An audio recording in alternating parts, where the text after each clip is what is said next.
Bienvenidos y bienvenidas a esta masterclass de métricas para e-commerce y negocios digitales. Si tú trabajas en día a día en ventas digitales o te dedicas a hacer servicios para las ventas digitales, este es el video para ti. Y te juro que esto no te dejará ninguna duda ni ningún tema al azar. Veremos desde las métricas relacionadas a la venta y a los productos, a las operaciones, incluso las métricas financieras. Y por supuesto, las que no pueden faltar, las típicas e infaltables del e-commerce. Quédate conmigo que aquí partimos esta Masterclass 360. ¿Por qué hablar de métricas? Lo primero es lo primero, entender por qué son necesarias y cuáles son realmente las que deberías mirar para no volverte loco o loca en el intento. Te cuento sobre lo que encontrarás en esta masterclass. Hablaremos de técnicas y métricas comerciales, de tráfico y marketing, de navegación durante la experiencia de compra, de postventa posterior a la venta, de proyectos para gestionar el futuro de tu negocio, de rentabilidad, de finanzas propiamente tal y proyecciones para el negocio. ¿Qué te parece? Vamos a por ello. ¿Qué son los KPIs? KPI viene de la sigla en inglés Key Performance Indicator y la idea de este es poder ser una métrica representativa para lo que se quiere lograr para el negocio. Las métricas en sí mismas y por sí solas no nos dicen toda la verdad, sin embargo es importante tener algunas ya predeterminadas como las más relevantes para poder siempre ir evaluándolas y haciéndoles seguimiento. Y entonces, ¿qué es una métrica? Una métrica es cualquier medida cuantificable y consistentemente definida del rendimiento de un sitio web o una tienda online. Por ejemplo, el tiempo que las personas pasan en la página es una métrica que indica qué tan comprometidos están tus consumidores o posibles consumidores con los productos y con la experiencia de la tienda misma. La lista de métricas es larga. ¿Por qué? Porque un e-commerce tiene muchas secciones y cada una de ellas nos entrega datos relevantes que deberíamos estar mirando todo el tiempo. ¿Cuáles son las métricas más relevantes que tú medirías para la personalización de iniciativas y el éxito de las mismas? Fue una de las preguntas que hicieron en la National Retail Federation, la NRF, súper conocida, junto con un estudio de Forrester donde le hicieron estas preguntas a personas obviamente liderando tiendas online. La gran mayoría, cerca del 50%, contestó la conversión, también el click-to rate para todo lo que es campañas y el ticket promedio, el average order value. Sin embargo, algo que me llama mucho la atención y que yo celebro dentro de encuesta es que viendo en LATAM. Te dejo esa tarea para ti, para ver si realmente le estás poniendo atención a lo que son los programas de lealtad, a los que son los nuevos clientes versus los que están volviendo, el valor del ciclo de vida del cliente, el Customer Lifetime Value, cómo es el performance por segmento, cuál es la duración promedio de una visita en tu tienda online, entre otras cosas. No solo importa la venta, importa mucho más que eso. Cualquiera sea el KPI o los KPIs para tu negocio que tú elijas como los más relevantes, deben seguir la estructura SMART que te presento aquí. SMART, S de específico. El objetivo que cumple la métrica que estamos midiendo debe plantearse de forma detallada, correcta, específica. También debe ser medible. No nos pongamos métricas o KPI que son difíciles de medir. Tienen que tener una forma de medirse que sea fácil y entendible por todos. Tienen que ser alcanzables. Los objetivos que no son realistas pueden llevar a un fracaso inmediato. Por lo tanto, si elijo una métrica y el objetivo al valor que quiero llevar esa métrica, no sé, en los siguientes 3 meses, en los siguientes 6 meses, en el siguiente año, siempre tiene que ser desafiante, pero alcanzable. Además, tiene que ser relevante. Los objetivos que te des con cada una de tus métricas tienen que ser relevantes para tu empresa, para tu negocio. Si no, estamos perdiendo el tiempo. Y tienen que estar medidas en una base de tiempo que además podamos hacerle seguimiento. Y tiene que ser este tiempo apropiado para ello, suficiente para ello. ¿Ya? No es necesario crear urgencias con las mediciones de las métricas. Las métricas necesitamos estudiarlas con cierta inteligencia de tiempo, inclusive cuando estudiamos una métrica de, por ejemplo, un año al otro o evento contra evento, en el caso de eventos de ventas masivas, eso tiene una estructura basada en ser realmente prácticos y realistas en los resultados basados en las temporalidades. Vamos a nuestra primera métrica, volumen de ventas, que también se conoce como Gross Merchandise Value, en inglés por las siglas GMV. Este se puede medir a nivel mensual, trimestral, semestral y anual. Lo más común es que sea cada trimestre y cada año. ¿Y qué significa o cómo se calcula? Es el precio de venta del producto por la cantidad de unidades vendidas de ese mismo producto. ¿Ya? Además, esto se utiliza para medir el tamaño de un negocio en el online y en el offline y comparar el crecimiento año a año respecto a ventas brutas. Aquí te traigo un ejemplo del volumen de ventas. Tenemos una polera o remera que la vendemos a un precio de 7 por 40, entonces nuestras ventas totales o ventas gruesas son 280, digamos dólares. También el pantalón de valor 12, vendimos 25, entonces tenemos 300. Y la zapatilla de valor 8, vendimos 70, entonces generamos 560. Y nuestro gross merchandise value o nuestras ventas brutas van a ser la sumatoria de todas esas informaciones. ¿Y por qué no decirlo? Una de las métricas más importantes que surgen de la venta es el ticket promedio. Vale decir, el valor promedio de un pedido en tu sitio web, en tu tienda online, en tu aplicativo, incluyendo el valor de todos los ítems que lo componen en un pedido. Un pedido no necesariamente lleva solo un producto, por lo tanto, todos los ítems que lo componen. Idealmente, es necesario entonces conocer la cantidad de promedio de productos por carrito. ¿Ven cómo van surgiendo nuevas métricas de unas métricas ya existentes? Volvamos un poco a las ventas brutas y al GMV. No solamente se puede calcular como en el ejemplo anterior, sino que se puede calcular con la cantidad vendida por el precio de venta y también por el ticket promedio con la cantidad de pedidos. Entonces, una métrica como el ticket promedio nos puede ayudar a simplificar este cálculo y poder medirlo de manera más rápida y fácilmente. Ticket promedio con la cantidad de pedidos que tenemos, una nueva métrica, cantidad de pedidos, van a generar este grueso de ventas brutas del commerce. ¿Y qué tal si hablamos de costos de los productos? Costo de mercadería vendida o por su sigla en inglés, los COGS. Se puede asignar bajo distintos métodos. Yo creo que todos los hemos escuchado. El FIFO, el LIFO o el promedio ponderado. FIFO, primero que entra, primero que sale. También se puede decir en español. El LIFO, último que entra, primero que sale, porque están en inglés. Y el promedio ponderado que usa el promedio ponderado de los valores de adquisición o fabricación de un producto para asignarle costo. ¿Qué quiere decir esto? Que la mercadería que tú estás vendiendo, tú la adquiriste o la fabricaste a un costo particular. Tienes que tener claro cuál es ese costo. Y siempre tiene relación a lo que vendiste. Si vendiste 10 poleras o 10 remeras, entonces esas 10, ¿cuánto te costaron? En cantidad y en el precio de compra o en el precio de fabricación que tú utilizaste. Y ese precio de fabricación, tomo la última fabricación, last in, first out, tomo la primera fabricación, las que son más antiguas, ese es el precio o ese es el costo. O el promedio ponderado de cuáles son los valores en el tiempo de lo que esté sucediendo. En general, existen estas tres formas y se tiene que utilizar la que haga mejor sentido para el negocio, dependiendo de cuál sea su estructura. En algunos negocios funciona mejor el first in, first out, por ejemplo, en productos perecederos que hay que sacarlos rápidamente, pero también en lugares o en momentos de alta inflación se utiliza mucho el LIFO, Last In, First Out, teniendo en cuenta que obviamente con el paso del tiempo los costos van aumentando y por lo tanto mejor considerar esos costos aumentados en el cálculo.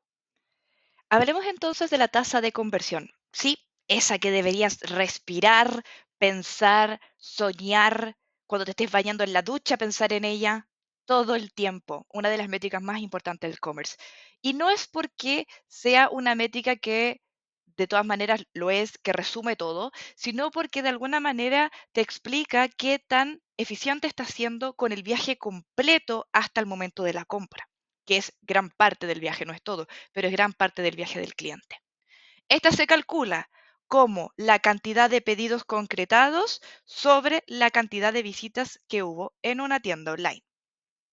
Otro estudio, ¿cuáles son los KPIs principales para la gestión comercial y que deberías hacer seguimiento? Sin duda, el tráfico, la tasa de conversión, el porcentaje de rebote, las ventas y los carritos abandonados. Vamos a ir a todo eso a medida que vayamos en la siguiente sección, que va a ser el viaje del cliente. Me imagino que has visto este funnel más de una vez. Sí, vamos a ir de lo más básico a lo más complejo. Espérense un poquito. Y en eso te quiero contar que este funnel no nace nada más que decirnos la verdad de la experiencia y del viaje de la compra del cliente, donde del 100% de las visitas, solo algunos van a pasar a ver tus productos, solo algunos de ellos van a pasar a agregar al carro en una toma de decisión de querer adquirir el producto o de hacer cotización.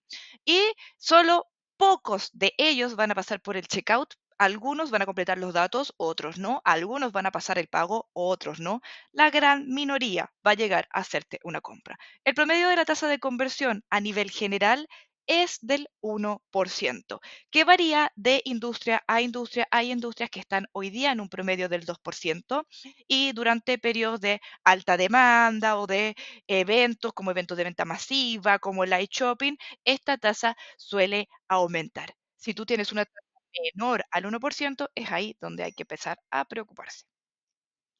Este mismo funnel lo podemos apreciar de la siguiente forma. Tienes las visitas, las vistas del producto, los carritos, los checkouts, pero pensando en justamente cuáles son los pasos de la navegación. O sea, el cliente entra en una homepage o en una landing page, donde ahí empieza con una información previa o no, empieza a entender qué es lo que le estás proponiendo. Luego, en la PLP o página de listado de productos, empieza a tomar la consideración de comprarte a ti o no en comparativa a la oferta general que le estás proponiendo. Después en la PDP es donde se agrega al carro el producto para tomar una decisión. Es ahí donde yo tomo en contexto, este producto me conviene, este es el precio, qué dicen los comentarios, quizás decido salir y buscar en otra parte información que no encuentro en mi PDP, que es algo que hay que, por supuesto, trabajar. Y finalmente en el checkout es donde ya se empieza a filtrar la decisión final que gatilla la creación del pedido o de la orden de compra. Ahora dividámoslo en experiencia. El flujo tiene métricas o triggers, drivers, movimientos que motivan un paso del cliente en el flujo que vaya avanzando hacia los siguientes escalones. Por ejemplo, en el caso de la generación de tráfico, que es antes de que llegue a tu sitio y al momento en que llega y aterriza tu landing page o tu homepage, tenemos métricas que son sumamente relevantes. Las visitas, las sesiones, los visitantes únicos, los recurrentes, etcétera. En la parte de la decisión, ya empezamos a ver cuál es la primera perspectiva de consideración y decisión que empieza a tener el cliente. ¿El cliente se queda o se va? Hay una tasa de rebote. ¿Agrega productos al carro? ¿Cuál es la tasa de conversión también que nos lleva en ese flujo? Y finalmente lo que sucede a posterior, que sería la parte de la postventa.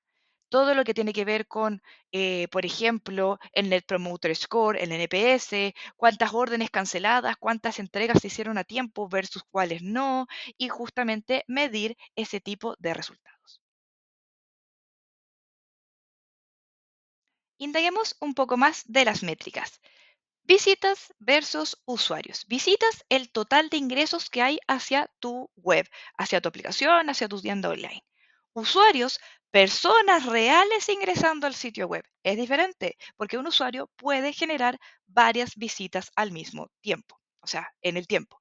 Un usuario visitando 3 veces va a crear 3 visitas y se va a contabilizar como 3 visitas. Sin embargo, es un usuario. Y es importante para entender la diferencia entre la recurrencia y la cantidad de real personas que están llegando a tu tienda online. Hablemos de la generación de tráfico. Este proceso mediante el cual atraigo visitas a mi tienda online, visitas, no usuarios. Y a través de ello puedo obviamente generar más pedidos a través del volumen y la tasa de conversión.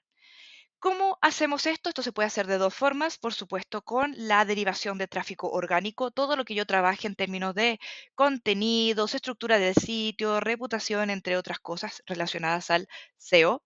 Y por otro lado, todo lo que yo pueda trabajar de cara a lo que es tráfico pago, relacionado a las publicidades y las campañas, cualquier formato sea. Aquí también la generación de tráfico está tomando mucha relevancia, lo que sucede con las herramientas de inteligencia artificial y las consultas que hacen desde allí los usuarios para llegar a una tienda online.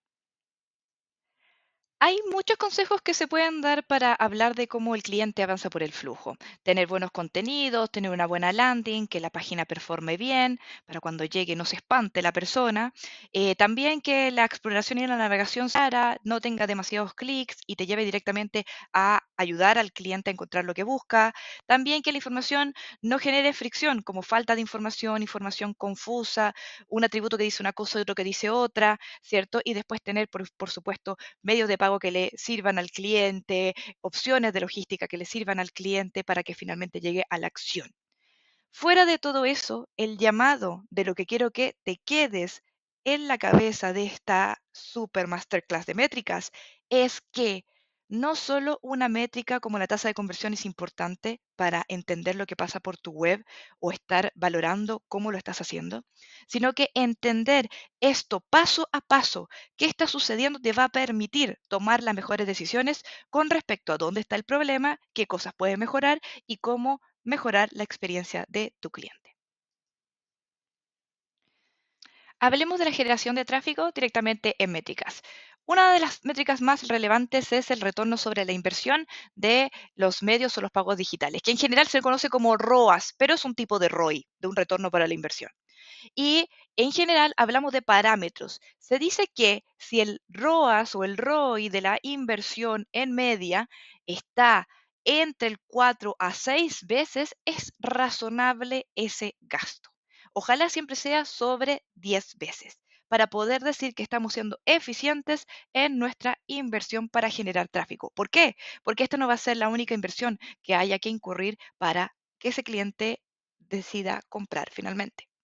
¿Y por qué le decía que el ROAS es solo una de las métricas? Porque al final del día nuestro cliente tiene un valor completo de costo de cliente, de costo de adquisición, que va a estar compuesto quizás por esta actividad publicitaria, pero también por otra acción, por ejemplo, un descuento, un despacho gratis o por otra acción de reactivación después de haber sido capturado en su atracción la primera vez. El costo del cliente es un compuesto que siempre hay que estar midiendo con ojo amplio. Otra de las métricas muy utilizadas en el tráfico pago es el CTR o el click-through rate, que corresponde a la cantidad de clics sobre el total de impresiones, o sea, que se muestra un aviso medido en porcentaje. Lo importante siempre para entender el click-through rate es utilizar UTMs que nos permitan hacer seguimiento de en qué ad o en qué mensaje o en qué banner la persona hizo clic y de dónde viene. De esa manera vamos a poder identificar de nuestros distintos múltiples llamados cuál está siendo más óptimo y trabajar sobre ello. ¿Cuál es la otra forma recomendadísima, por supuesto, para generar tráfico? Es hacerlo de forma orgánica. La métrica de tráfico orgánico indica el número de visitantes que llegan a tu sitio web o a tu tienda online desde resultados de búsqueda que no han sido pagados y no han sido promocionados. Todo el tráfico en el fondo que es gratuito. Y en eso la idea es justamente trabajar de forma de ser relevante para que así te promuevan los resultados de búsqueda, los resultados en la inteligencia artificial de conversacional, entre otras formas de llegar como esta parte como más orgánica. Y eso permite, a través de, por ejemplo, el trabajo de keywords, relevancia, reputación, entre otras cosas, posicionarte a ti como una opción relevante para resolver un problema y no como una mención de marca. Una de las formas más comunes de trabajar el tráfico orgánico es a través de palabras clave o conocido keywords. Y una herramienta que es muy funcional, gratuita y entretenida para esto es Google Trends. Por supuesto, existen muchas herramientas muy conocidas para entender muy bien lo que sucede con las palabras clave. Sin embargo, el entender las tendencias de lo que busca la gente en Google o, por ejemplo, también lo que busca la gente haciendo preguntas a chatbot de inteligencia artificial, donde tú puedes hacer la pregunta y se rellenan las sugerencias, te puede dar luces de lo que está pasando y el movimiento que están haciendo las personas realmente en relación a tu industria, a tus productos o a tus servicios. El contenido social también se ha vuelto muy importante en la percepción del cliente sobre la marca, pero principalmente en el proceso de investigación, de comparación, de cotización, incluso de la toma de decisión antes de llegar a la tienda online. ¿Cuándo son publicados los posts que mejor generan engagement, que mejor generan compromiso con el contenido? Aquí podemos ver un estudio donde funciona tanto link como foto y tanto cómo funciona en términos de la acción que genera. Compartir, generar comentarios, generar reacciones, en qué momento funciona mejor y cómo podemos ir trabajando. Ahí se puede ver perfectamente que el viernes es un buen momento para hacer publicaciones. ¿Quién lo diría? También funciona bastante bien el día sábado. Volvamos a nuestra gráfica del flujo del cliente. ¿Qué es lo que veremos ahora a continuación? ¿Cómo hacemos que se decida por nosotros? ¿Cómo hacemos que llegue al sitio y se quede ahí? ¿Cómo hacemos que sus productos o sus servicios le llamen la atención para que en el fondo los agregue al carro y empiece a tomar la decisión de generar el tan ansioso pedido? Una de mis métricas favoritas a medir es el porcentaje de rebote. Sí, porque nos dice mucho sin decirnos mucho y eso lo encuentro fascinante. Es una métrica de entrada. Quiere decir que si yo considero y reviso que tengo una tasa de rebote alta, alta se considera en general 60% hacia arriba, ojalá siempre tener un 40% es lo normal, ya ojalá sea menos que eso, por supuesto. Pero si consideramos que tenemos una tasa de rebote alta, después esto abre aristas. ¿A qué me refiero? ¿Qué es lo que está pasando? El tráfico no es el correcto, la página no funciona bien, eh, la oferta no es atractiva, no se entiende el sitio, la expectativa era distinta, pueden ser muchas razones, pero es un primer síntoma que nos dice mucho de dónde tenemos que trabajar. ¿Y sabías que la estructura de un homepage no es al azar?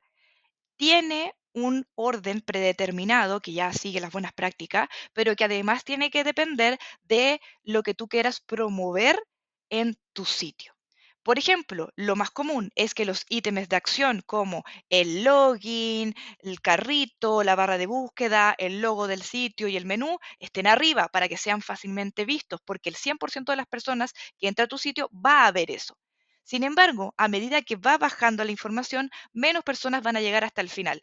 Es por eso que una de las prácticas es incorporar los contenidos de contacto y otras informaciones adicionales al final, porque se ha estudiado que las personas que buscan esa información van a tomarse el tiempo de bajar. El resto no.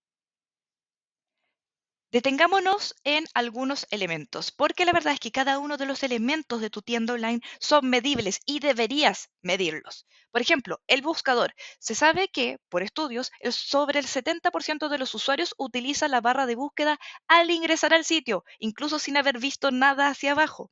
Por lo tanto, facilitar los resultados y entender cómo buscan los usuarios siempre va a permitir que vendas más. La PLP tiene una estructura estudiada y no es al azar.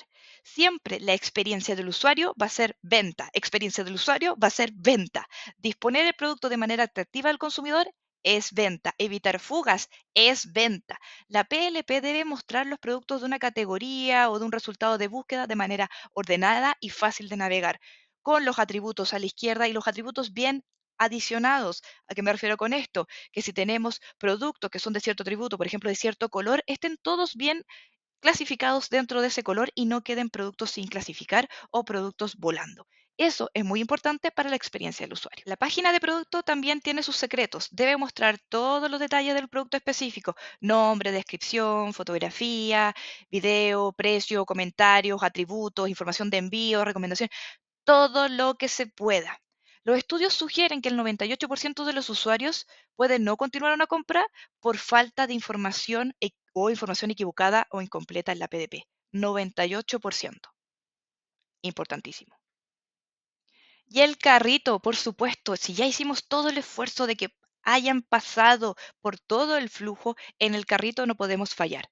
Debemos ser navegación segura, sí o sí HTTPS, debe seguir todas las estructuras y las certificaciones posibles para manejar los datos que ya empiezan a ser delicados a este punto, ¿cierto? Y que trabajamos información sensible. Las tasas de abandono del carrito en promedio son cerca del 75%, es decir, cuatro personas que quieren un carrito, solamente una va a continuar al checkout. Y eso es normal. Doloroso, pero normal. ¿Cómo lo trabajamos? Siempre teniendo mucha información, no dejando espacio a la duda y que sea muy clara. Información mucha, pero clara, sin agobiar. ¿Por qué se producen los carros abandonados? ¿Alguna vez te lo has preguntado?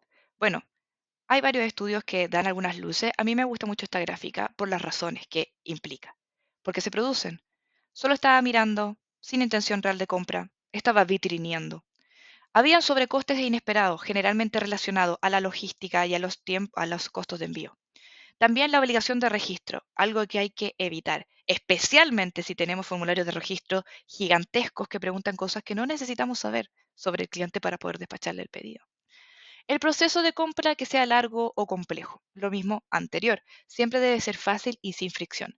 La falta de confianza, esto tiene que ver con temas de seguridad, con que la página cargue bien, que no se desarme entera cuando estoy haciendo el pago, que no haga demasiados clics o que no tenga que salir y volver y salir y volver, eso genera mucha desconfianza. Errores de usabilidad también generan desconfianza y hacen perder el entendimiento del proceso. Por lo tanto, hay que tener mucho cuidado con ellos. Y la falta de opciones de pago muchas veces también suele ser una crítica que hacen los usuarios ante una tienda, la cual puede gustarle mucho los productos, pero si no tienen el medio de pago que necesitan o las opciones de pago que necesitan, entonces no van a comprar. ¿Y qué pasa en el checkout? El checkout es el proceso de ingreso de datos, registro, login, compra sin registro, donde tenemos que tratar de molestar lo menos posible a la persona que está comprando.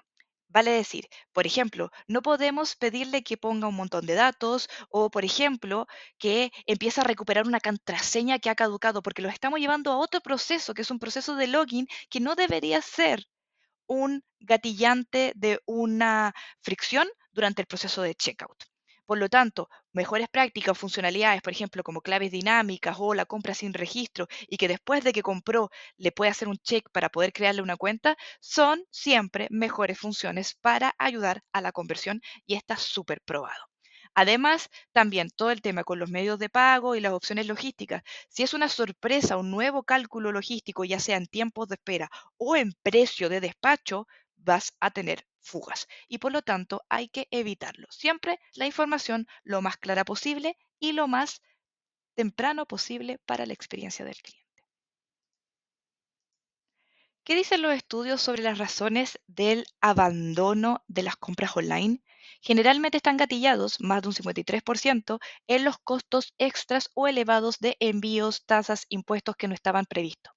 También la obligación de crear una cuenta nueva. Evitémoslo lo más posible.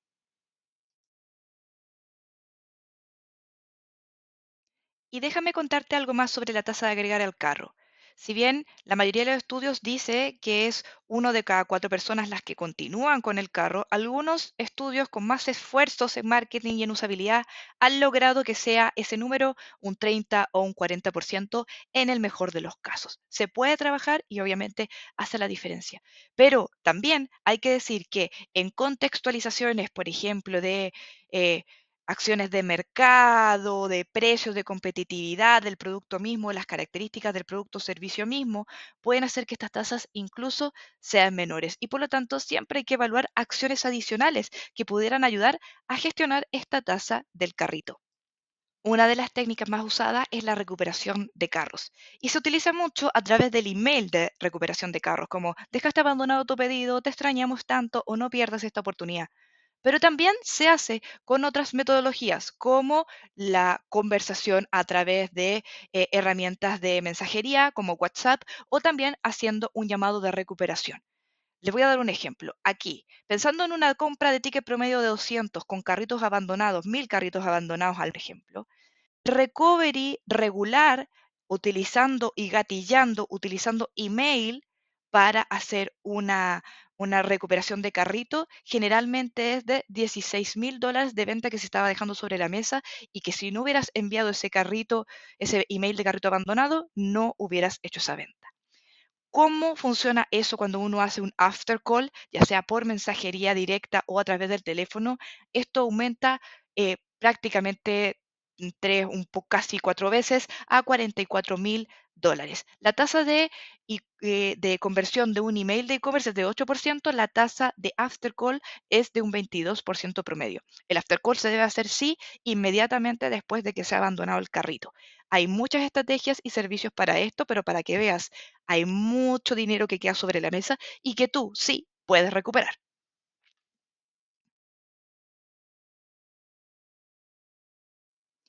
Tienes las métricas, ahora mejóralas. Utiliza cada una para tomar acción sobre qué es lo que está pasando en cada etapa de tu sitio y a través de eso genera acciones concretas, estrategia, objetivos, métricas con las que lo voy a medir, acciones.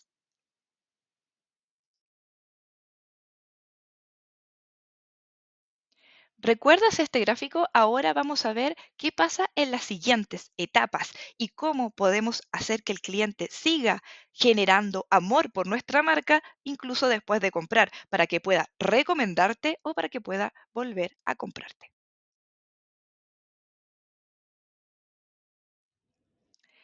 Hablemos entonces de las métricas que son relevantes en esta etapa. Primero, tasa de órdenes canceladas. Son el total de cancelaciones por sobre el total de órdenes. En el fondo suele reflejar esto los problemas de postventa. Por ejemplo, incumplimiento de los acuerdos de tiempo de despacho o que tenemos problemas de comunicación, entonces no están llegando los mails de la comunicación de recibimos tu compra, estamos preparándola, etcétera. Entonces, por lo tanto, la gente se siente un poco nerviosa al respecto y se generan las cancelaciones de compra. ¿Qué podemos decir de los pedidos entregados a tiempo? Es una de las métricas que yo siempre recomiendo hacer seguimiento, especialmente si estás gestionando un canal digital, independiente de que no veas la parte logística, es muy importante ver esto, por dos razones, principalmente porque es la promesa que tú le hiciste al cliente y las expectativas que va a tener, y además, si es que no lo cumples, va a generar muchísimos reclamos. Y la segunda razón es que generalmente hay acuerdos o multas para incumplimientos con proveedores logísticos, si es que eso tú lo tercerizas o trabajas con otros proveedores logísticos que no sean propios y que por lo tanto al no cumplir tienen que corregir y además tienen que hacerte un descuento o pagar una multa. Y por lo tanto es importante para el negocio. Y el famoso NPS, Net Promoter Score. La verdad es que cualquier valor que dé este atributo, que son, siempre se calcula, las personas ponen un puntaje del 0 al 10 o del 1 al 10, donde se consideran promotores o gente que le gusta tu marca, solamente aquellos que votan 9 o 10, pasivos o indecisos, 7 y 8 y todo el resto detractores. Y hay que tener mucho cuidado con esta métrica porque no solamente hay que medir el NPS en sí, que es los promotores menos los detractores, sino que también saber que los pasivos son, por supuesto, posibles promotores o posibles detractores, dependiendo de cómo los cuidemos o no los cuidemos. ¿Cómo atacamos todos los posibles problemas que hay en esta parte de flujo? La verdad es que hay hechos irrefutables dentro de la experiencia de compra y de las ventas online que debemos poner atención siempre y que podemos trabajar, por supuesto, mejorando la experiencia, escuchando el feedback, entregando nuevas oportunidades para la compra, para más información. Hechos irrefutables. Retener a un cliente es en promedio 7 veces más barato que conseguir uno nuevo. Cerca del 80% de los reclamos se concentran en promesas de entrega incumplidas, o sea, retrasos. Y las páginas con políticas y cambios de devoluciones claras y visibles tienen un promedio de 65% mejor conversión que las que no lo tienen. Por lo tanto, ahí siempre estar viendo qué pasa después de la compra, revisar, por ejemplo, métricas como la tasa de reclamo y tipificar dichos reclamos para entender y utilizar esto como un feedback para el negocio y no repetir los mismos errores.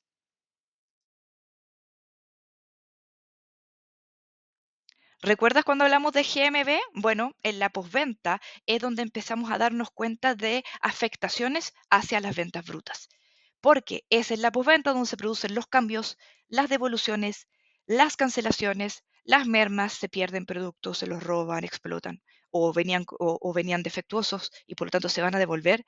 Y es ahí donde las ventas brutas, restándole todos estos casos en que la venta no terminó feliz, se transforman en ventas netas. Y eso es en verdad el ingreso que esto está generando para tu negocio. Y vamos a verlo más adelante en la explicación financiera. ¿Qué estrategias funcionan súper bien para no tener problemas en la postventa o al menos reducirlos un poquito? Siempre agrega reviews de los productos. Va a permitir que la decisión de compra sea más informada. A veces el producto no tiene nada de malo y el review no es malo. Es, por ejemplo, compren una talla más grande porque en realidad yo soy S o yo soy M y me quedó mal. O, por ejemplo, utilizar realidad aumentada aumenta la atención y el entendimiento sobre las características del producto, por ejemplo, cómo va a quedar en un espacio o cómo lo voy a utilizar, y eso reduce los cambios y devoluciones en base a la diferencia entre la expectativa versus la realidad. Y además entregar siempre distintas promesas de entrega para que sea la persona la que elija. Puedo hacerlo express porque es urgente y pago por eso y la persona está dispuesta. O en realidad puedo esperar un poquito más y no me importa esperar si es que lo haces gratis o a un bajo costo. Entonces, ¿cuáles son las estrategias que tú quieres promover para tu negocio? Van a hacer una diferencia en estas métricas puntuales y, por supuesto, en el ciclo completo de valor para el cliente. Algo que me gusta mucho destacar es que el funnel o el embudo siempre se ha visto como un embudo en sí mismo, como un proceso que parte y termina al final. La verdad es que esto está cambiando y si bien vale la pena estudiarlo como embudo, es la verdad un flywheel, es un círculo, ¿cierto? Donde está marketing, venta, servicio. Un cliente yo lo reactivo. Si tuvo una mala experiencia, mis esfuerzos de reactivación no van a valer de nada y no voy a generar nuevas ventas. Es un círculo virtuoso. La teoría del flywheel nos dice que las estrategias que tenemos que utilizar para el proceso de tres partes, atraer, implicar y deleitar, va a generar más clientes felices. Y los clientes felices son los que hacen girar la rueda.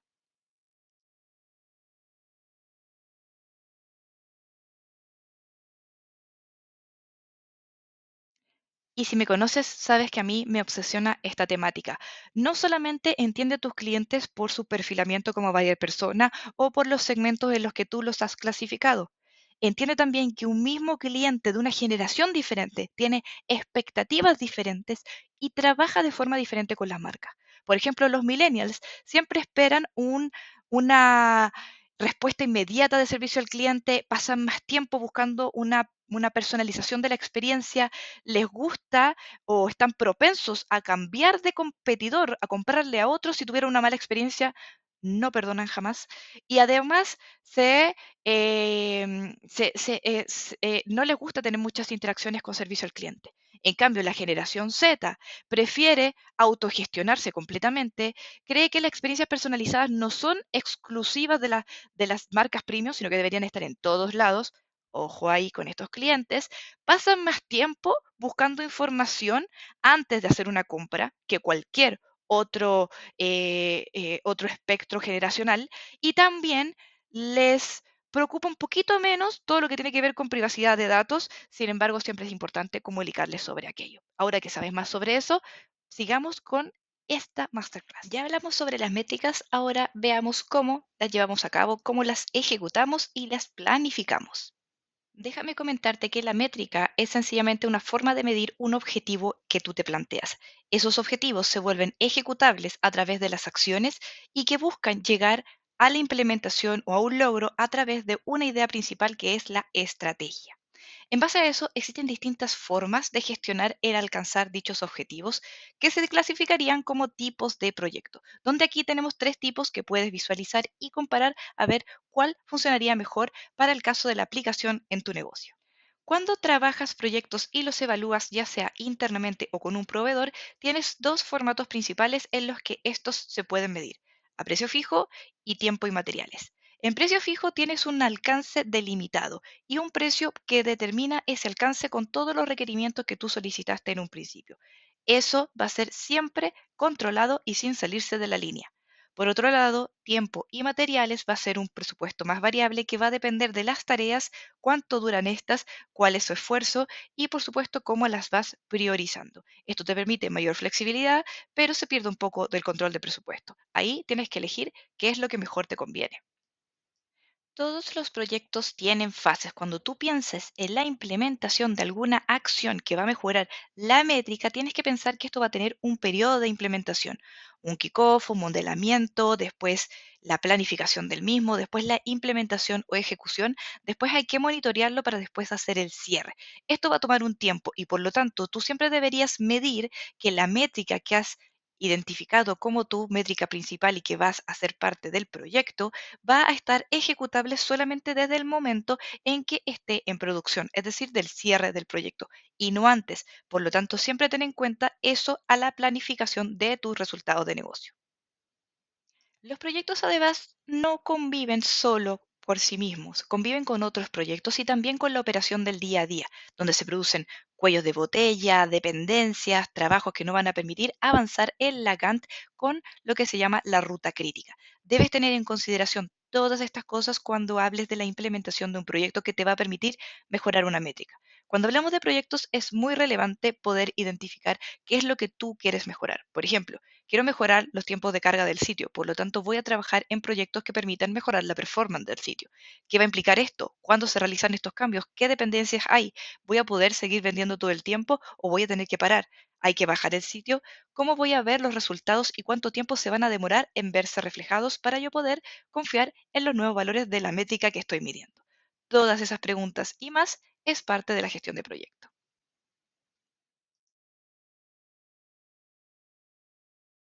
Volviendo a las métricas, ¿qué otras métricas deben importarnos muchísimo y que tienen que ver con toda la experiencia del cliente en razón de todas las funcionalidades, operaciones, ofertas de valor que tengamos para él? Una de las métricas más relevantes para eso es el Customer Lifetime Value o el CLV. Es una suma de todos los ingresos que aportará un cliente al comercio mientras siga siendo cliente, o sea, en su ciclo de vida de relación con nosotros. Parte desde la primera compra hasta todas las compras que haga hasta dejar de terminar a hacer compras. Y esto es un punto muy importante. No solamente tenemos el Customer Lifetime Value como el valor que nos entrega el cliente, sino que es un punto muy relevante a analizar cuando pensamos en cuánto nos cuesta un cliente, porque esas dos métricas van a jugar un rol muy importante para determinar qué tan valioso es el cliente al final del día. Repasemos entonces, el valor de vida del cliente o el Customer Lifetime Value va a ser el promedio del valor de una compra, vale decir, ticket promedio del cliente, la cantidad de veces que el cliente te compra, es decir, recurrencia, y la duración de la relación del cliente contigo, cuánto tiempo ha estado contigo. Esto nos va a permitir también determinar la frecuencia y qué tan activo está el cliente. ¿Por qué mirar el Customer Lifetime Value como una métrica tan importante? Primero, te va a permitir saber cuál es el máximo que deberías gastar para adquirir un cliente. Se relaciona con el costo de adquisición del cliente, dado que el valor del ciclo de vida menos el costo de adquisición del cliente va a ser lo que realmente el cliente te retorna. Y eso, obviamente, tiene que ser un número positivo. El monto que puedo esperar aunque un cliente promedio me entregue a lo largo del tiempo. Y por lo tanto, puedo trabajar con el cliente en dónde tengo que moverme, cuántas compras debe hacerme para ser, por ejemplo, un cliente VIP. Los tipos de productos que son más elegidos por los clientes, los productos más rentables, los clientes más rentables y cuáles son los clientes más leales y que más te compran. Identificarlos y agruparlos es una segmentación que vale la pena trabajar muy frecuentemente y muy detalladamente. Y es que está probadísimo, los clientes recurrentes generan más ganancias como podemos ver en este gráfico, donde un cliente nuevo genera pérdida y esto se ha ido acrecentando en el tiempo, mientras que los clientes recurrentes generan ganancias para el negocio. O sea, no hay duda y no hay discusión al respecto. Te quiero mostrar con un ejemplo práctico a qué me refiero con el valor del ciclo de vida del cliente versus solamente mirar otras métricas de forma independiente y, digamos, como silo. ¿Ya? Por ejemplo, si quisiéramos hacer una campaña de marketing con una inversión de, en este caso está en pesos, 4.000 pesos, gasta- logramos captar 40 clientes con esta campaña, con un costo de adquisición entonces que es la inversión dividida a los clientes captados, 100 pesos por cada cliente. Uno podría decir que esta campaña fue exitosa, pero ¿realmente es exitosa cuando, por ejemplo, vemos el valor del ciclo de vida del cliente? Si captar al cliente nos costó 100 pesos, pero al final la ganancia que nos generó fue 50, entonces la campaña no fue exitosa porque estamos gastando más en adquirir un cliente que lo que realmente él nos está entregando en su ciclo de vida. En cambio, si el ciclo de vida es el doble de lo que nos costó la campaña, entonces podemos decir que ahí sí tenemos una campaña exitosa. Por supuesto, siempre esto debería ser acrecentado a valores más proporcionales, pero es la idea, que no solamente te quedes con el ROAS o con el costo de adquisición del cliente por sí solo, sino que lo veas todo en un conjunto para permitirte tomar las mejores decisiones. Y déjame hablarte de una métrica que es extremadamente importante a la hora de hablar de sustentabilidad del negocio. Es el DORO, Direct Organic Recurring Order o órdenes directas recurrentes orgánicas. Hay dos KPIs que principalmente van a sostener tu negocio y que tú siempre debes buscar incrementar. El DORO los pedidos directos orgánicos y recurrentes, es decir, que no tienes que invertir en ellos, sino que las personas vuelven solas a comprarte. Y también el valor promedio del pedido o el ticket promedio. La pregunta que debes hacerte es, ¿quiénes son mis clientes más rentables? Y con eso puedes analizar justamente lo que te sugiere revisar el Doro. Veamos, por ejemplo, en esta gráfica, donde tenemos en la vertical Y el número de clientes y en la horizontal X el valor del Doro, el valor de las órdenes directas orgánicas, donde cero es el valor de las personas que te han comprado solamente una vez y uno son las que te han comprado una vez más además de la primera vez, dos veces más además de la primera vez y así sucesivamente. Cuando uno se pregunta cuáles son mis clientes más rentables, suele pensar en los clientes nuevos, en esos clientes que estoy celebrando y que en general podría generarme muchas órdenes, pero no necesariamente es así y te voy a mostrar cómo es. Lo primero que hay que calcular es dónde está el promedio de frecuencia y determinado ese promedio, que en este caso de la gráfica y del ejercicio es 2,27, todos los clientes que te han comprado más de 2,27 veces, o sea, de 3 en adelante, van a ser tus clientes más valiosos en términos de frecuencia. Y por lo tanto, lo tengo que cuidar mucho porque son clientes que siguen comprándome una y otra vez sin que yo los active o sin que yo tenga que invertir en esa activación. Con lo anterior y determinando cuál es el ticket promedio de cada punto de recurrencia o cada valor de Doro, podemos generar la matriz de rentabilidad del cliente, donde generamos un cuadrante, cuatro cuadrantes en realidad, que se dividen en el porcentaje o la unidad de Doro en un punto y por otro lado en el ticket promedio que va a generar como el valor de quiebre, donde vamos a tener clientes que compran bajo el ticket promedio del grupo y clientes que compran sobre el ticket promedio, donde vamos a tener también clientes que tienen menos frecuencia que el promedio y más frecuencia que el promedio. Y en eso se generan estos cuatro cuadrantes: compradores impulsivos, compradores de necesidad, compradores de descuento y campeones de la marca. ¿Qué es lo que tenemos que apuntar? Es llevar a todos a ser campeones de la marca, porque son aquellos que tienen mayor ticket o te compran sobre el ticket promedio y además con mayor frecuencia. Es decir, esos clientes maravillosos que nos nutren con sus compras. ¿Ya? Hay otro caso donde en cada uno de los cuadrantes hay que pensar cuál es la acción que yo tengo que tomar para llevarlos hacia campeones de la marca. Usualmente los compradores de necesidad son los más difíciles de trabajar y es normal que este sea un segmento con alta participación. ¿Qué es lo que tienes que trabajar aquí? Por supuesto, aumentar el ticket promedio y aumentar la frecuencia de compra. En el caso de los compradores de descuento, que son aquellos compradores que te compran mucho, pero siempre buscando los descuentos, los eventos, etcétera, lo ideal es trabajar el tema del ticket promedio. ¿Qué puedo hacer para que me compren un ticket promedio más alto? Les puedo vender quizás por docena o puedo darles despacho gratis sobre un ticket promedio mayor. ¿Cómo trabajo a esos clientes para que sean campeones de marca? Y por otro lado, los compradores impulsivos, esos que gastan un poquito de más y que tienen un ticket alto, pero que quizás compran una o dos veces y desaparecen, ¿cómo yo los vuelvo a conquistar para generar mayor fidelidad y engagement con ellos para que se transformen en campeones de marca y me generen mucho más valor? Siendo esta la descripción general, ya puedes ver claramente y gráficamente cuáles son tus clientes más valiosos, campeones de marca. Otras métricas muy relevantes a tener en cuenta en relación al cliente son estas dos que te recomiendo. Por un lado, los clientes activos, que permite diferenciar al cliente que actualmente está usando tu producto versus el cliente que lo utilizó en algún momento. En general, hablamos de los clientes activos, aquellos que te han comprado hace 6 meses o menos, y los otros podemos considerarlos como inactivos, donde tenemos que trabajar para que vuelvan. También tenemos el attrition rate, que es el porcentaje de clientes que se pierden en un periodo de tiempo. O sea, vamos a ir midiendo por cada periodo de tiempo cuántos clientes abandonaron o ya dejaron de ser activos en comparación a los clientes que tenías 12 meses atrás. De esa forma podemos ir comparando cómo lo estamos haciendo como negocio en lo que es el loyalty o la gestión de la lealtad del cliente.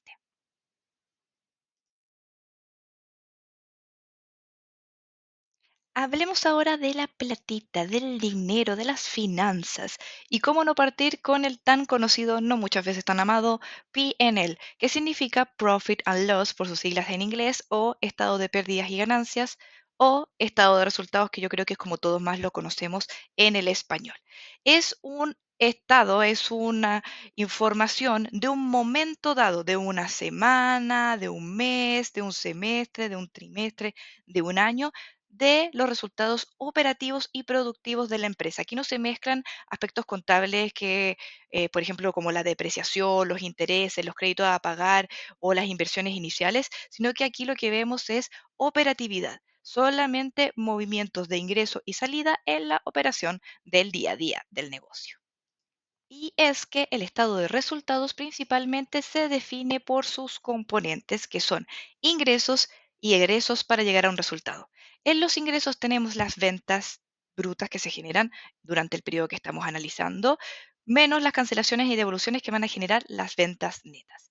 Luego tenemos los costos, que son las salidas de dinero directamente relacionadas a la gestión de la venta y de la productividad, como los costos de marketing, los de fulfillment y bodega, los de las plataformas que vamos a utilizar tecnológicas, las comisiones de medios de pago y los servicios de pago, costos de catalogación y otros tipos de costos asociados a la actividad productiva directamente. Y además tenemos los gastos, que son aquellos egresos que tienes que pagar sí o sí, vendas o no, esa es la mejor forma de entenderlo, y que son transversales a la operatividad, no están realmente o directamente relacionados a lo que es la actividad productiva de la venta en sí mismo, como podrían ser los sueldos directos e indirectos, sueldos directos del equipo que trabaja en commerce, por ejemplo, si estamos haciendo el PNL de e-commerce, indirectos equipos que no trabajan pero que apoyan, como pudiera ser tecnología de la información o recursos humanos.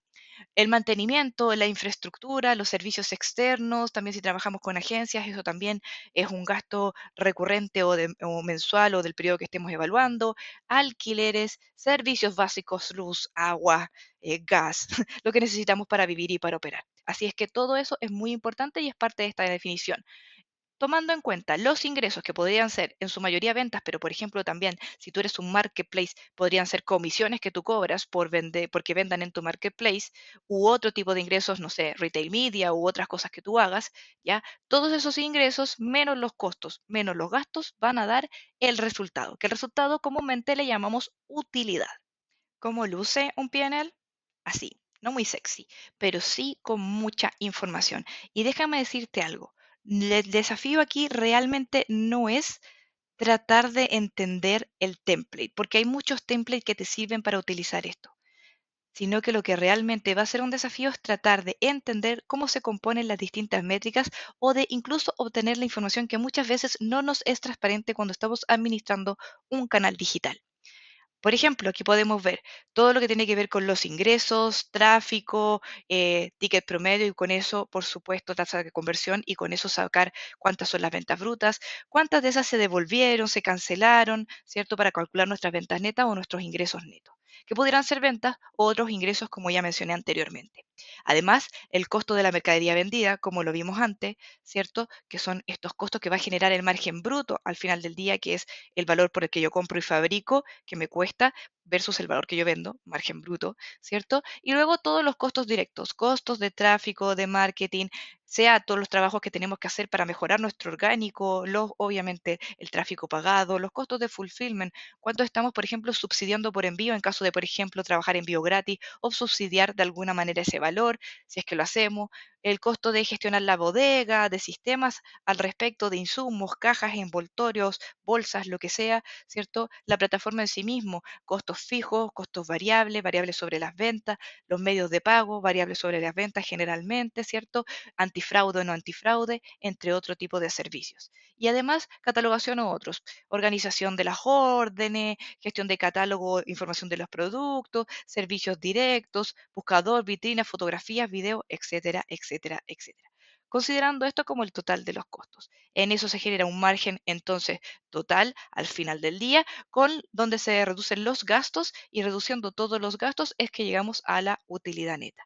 ¿Qué es lo importante de esto? Es que muchas veces, más que entender el número como un número verde o rojo, que es sumamente importante, no solamente mirarlo como el valor total para poder de alguna manera dimensionar si este es alto o no, o es sano o no, sino que entenderlo como un porcentaje sobre las ventas. Esto hace que el análisis sea mucho más viable y que cuando tú vayas variando, obviamente, semana a semana, mes a mes o en cualquiera de los periodos que tú lo trabajes y compares con el periodo anterior, puedas evaluarlo realmente en términos porcentuales para ver cómo se movió este trabajo en vez de valorarlo en términos de montos, porque eso siempre va a variar y siempre va a ser difícil dimensionarlo si solamente vemos los montos. Revisemos algunos puntos de lo más importante que tienes que rescatar del PNL. En primer lugar, las cancelaciones y las devoluciones. Estas ojalá no debieran superar nunca el 5% de tus ventas brutas. ¿Ya? Es importante que los que lo hacen muy bien tienen esto controlado en el 3%, pero si tienes un 8%, un 10%, un 20%, que de hecho está probado en Latinoamérica, que tenemos porcentajes muy altos en estos ítems, lo que pasa es que nadie los mide mucho, entonces está dejando mucho dinero sobre la mesa. Súper importante evaluarlo y hacerle seguimiento.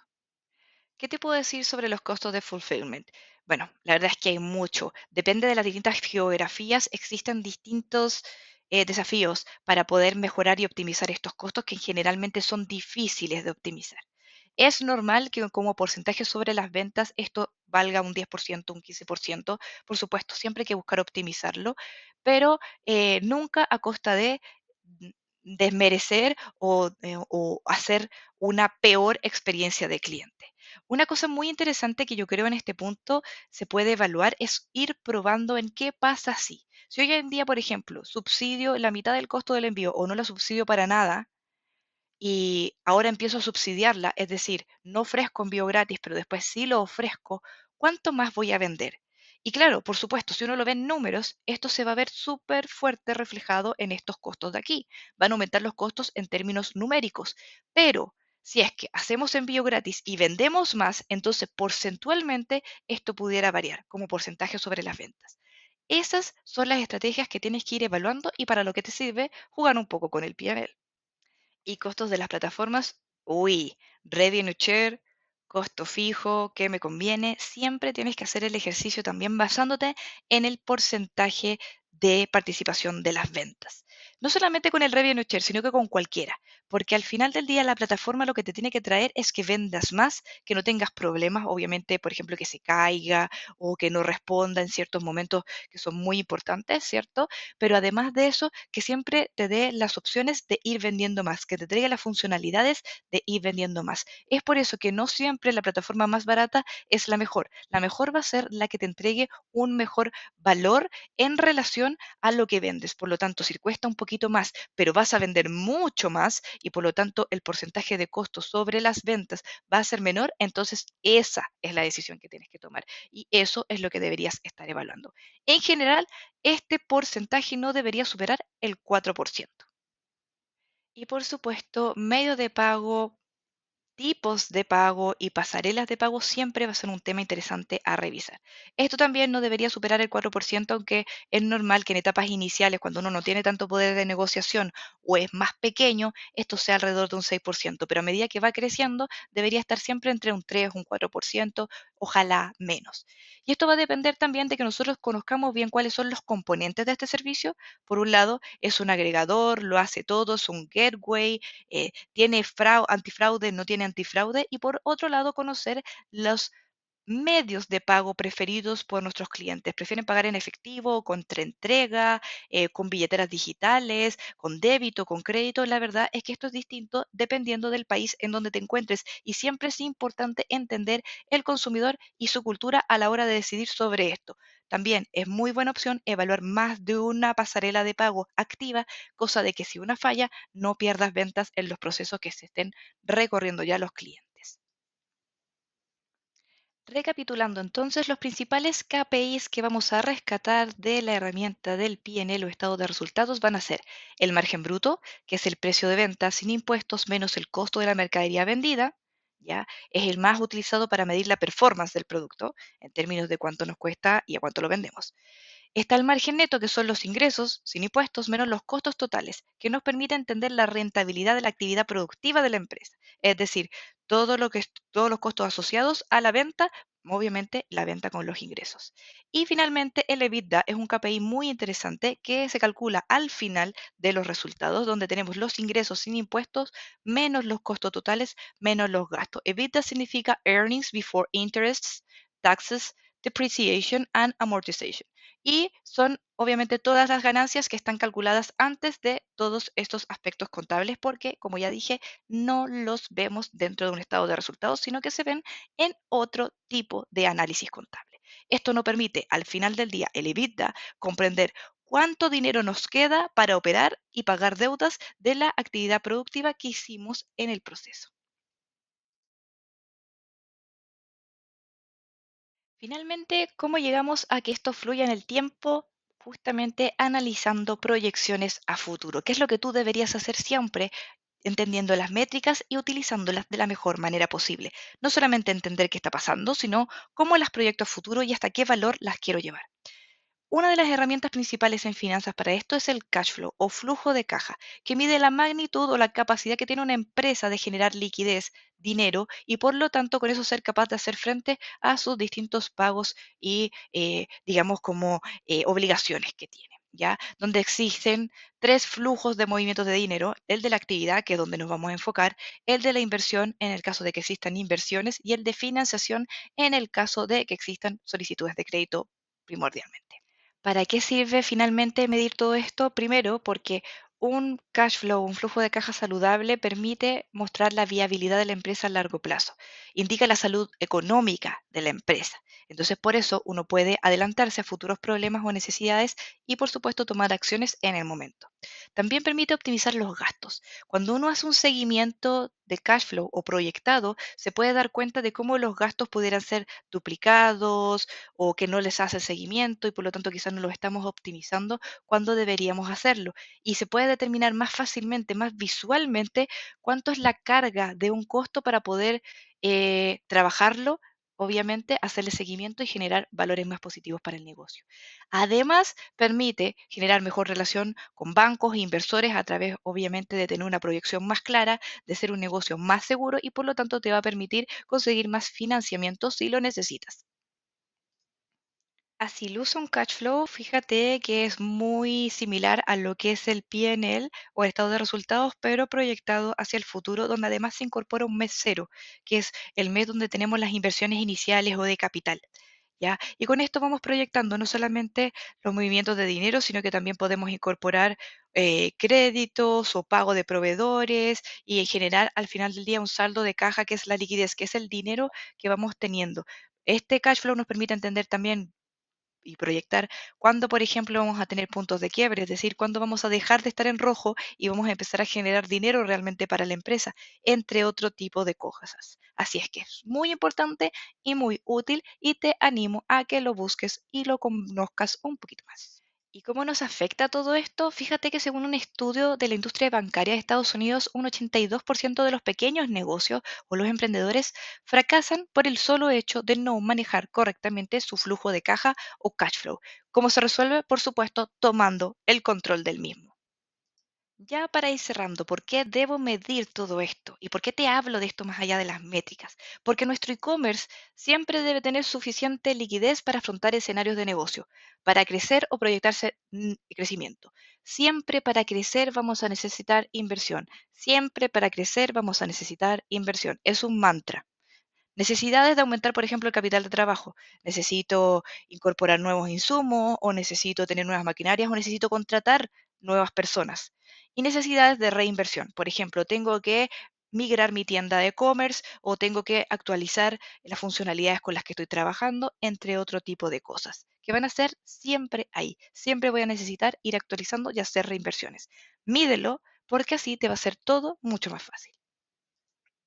En resumen y como conclusión final, ¿cómo mejoramos las métricas de nuestro negocio? Siempre tenemos que velar no solamente por las métricas típicas del e-commerce que nos van a decir mucho sobre nuestro comportamiento, sobre cómo vendemos más, sino que los resultados del negocio, porque es un negocio como cualquier otro, ¿cierto? Podemos, por ejemplo, trabajar el aumento de los ingresos en efectivo.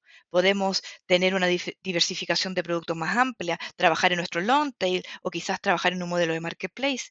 Ofrecer productos empaquetados o combos para aumentar el ticket promedio, por ejemplo, pueden ser una buena estrategia. Y ofrecer más métodos de pago. Siempre va a ser una buena opción para tus clientes según lo que los conozcas y las necesidades que ellos tengan. ¿Cómo disminuimos los egresos de efectivo? Por ejemplo, trabajando o buscando economías de escala dentro de nuestra operación, sabiendo en qué momento hacemos outsourcing y en qué momento empezamos a contratar o a ingresar ese conocimiento dentro de la compañía. Eso es muy importante para mejorar o para realizar disminución de egresos de efectivo.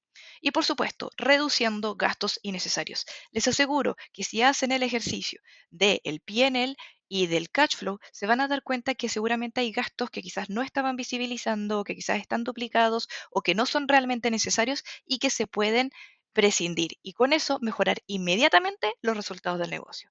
Finalmente, también un truquillo es cambiar la asignación del capital de trabajo, es decir, cambiar cómo esto está asignado. Podemos, por ejemplo, aumentar los pasivos circulantes. Los pasivos circulantes son aquellos pasivos o deudas que están siendo liquidados en el corto plazo o disminuyendo los activos circulantes, excepto por el dinero. Los activos circulantes son todos aquellos activos que se generan y que se liquidan en un tiempo corto, ¿cierto? Y con eso se puede generar más efectivo, más liquidez para actuar, para responder a necesidades del mercado, para cosas o imprevistos que pueden pasar. Se puede quemar la fábrica, se puede haber una pérdida general de cualquier cosa y todo eso debemos tenerlo controlado.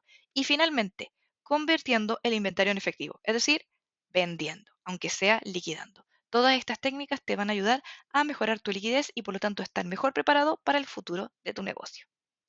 Y gracias por haberme acompañado en esta Masterclass Express sobre métricas. Espero que te haya dado lucidez y visión de dónde hay que trabajar, de qué opciones tenemos, de todo lo que hay que mirar, pero de todo el poder que está en tus manos para tener los mejores resultados. Siempre midiendo, siempre captando data. Obsesiónate con la data. Eso es lo que te va a permitir ser diferente, eso es lo que te va a permitir diferenciarte de tu competencia, lograr resultados y por supuesto ir creciendo en el día a día. Te deseo la mejor de las suertes y nos vemos en una próxima ocasión.